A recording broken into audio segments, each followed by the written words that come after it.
Hey guys, what's up? It's Coach Karina. I've got your second set of Movement of the Month exercises for multisegmental flexion as you move into your second week of holiday heat. What we're going to do today is work with partners again, at least for our first exercise.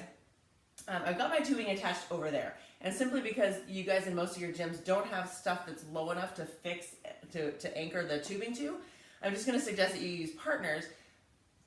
Partner one is going to stand on their knees, tail tucked under, active through the abs, and just hold the band. One hand on top of the other if you want to make it extra secure, but they're just holding the band at about the height of their waist in that kneeling position. If it's not okay for somebody's knees to be kneeling, they can stand and have the band looped around the back of their legs. So that would look more like that. Okay, so I'm just going to stand here, let the band get pulled by my partner who is doing the flexion exercise. So if somebody has an issue with kneeling, they can always stand. But the band is attached about yay off the ground, about the height of somebody's knees, or height of the waist if they're standing on their knees. So partner two is exercising.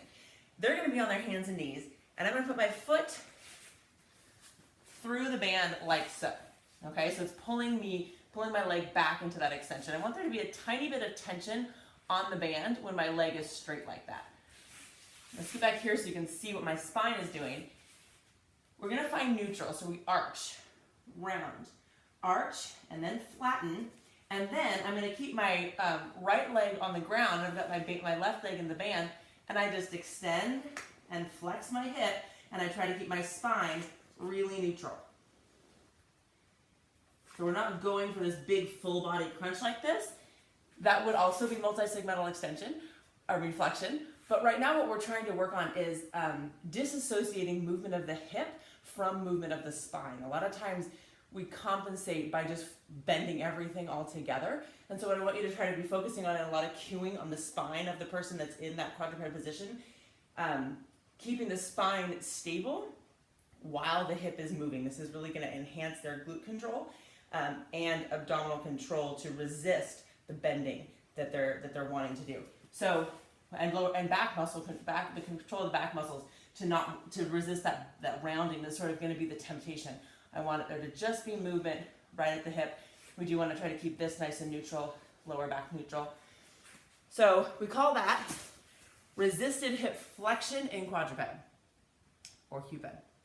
The second exercise, everybody's on their backs together. So say you work on it just like everything else. You work on it for about a minute, switch partners. Last exercise, you're going to need a stick. Doesn't need to be a golf club, just a stick. You're lying on your back.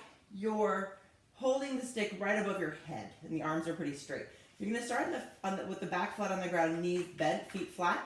And the goal here is to first flatten the lower back and lift the tail just a tiny bit, just to kind of smash the lower back down into the floor. So that's part of the reason why you're on the floor, so you have that feedback. And then you're going to keep it there while you bring your toes up to the bar. Feet back down, toes back up to the bar. So I'm trying to keep my lower spine flat while I'm moving my legs. So again, stabilizing the spine, moving the hips, toes to bar. If that feels pretty good, you could have them keep their legs a little bit straighter or go a little higher with the feet and just work on flexing the lower spine. So just lifting my tailbone and lower back, and my hips are sort of staying flexed. It's a little bit different than our reverse crunches where we're always cueing for the feet to go straight up. What we're trying to do here, again, we're trying to train better lower spine lumbar flexion. We're trying to get the spine to round more. And so it's okay for the hips to just stay bent and just kind of work on that rocking back and forth. It will be more of a challenge with a bigger range of motion as far as the abdominal control. And I know that kind of double leg lowering, leg raising kind of exercise is really common. Typically, folks are on their backs with their hands behind the hips like this to provide stability or support for the lower back. In this case, I'd like you to make the muscles support your lower back. So hands are holding onto the bar, giving you a goal of where you're going to get your toes to, and your lower back is going to be flat on the ground.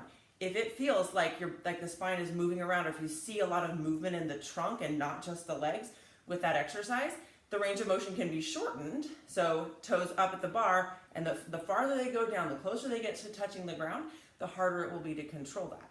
So a little bit of cueing, ways that you can kind of adjust the range of motion to make it better. The primary goal needs to be keep the back flat down on the ground. So you've got resisted hip flexion in quadruped, with partners, and then you've got your supine or lying on your back, toes to bar. Have fun. Happy week 2.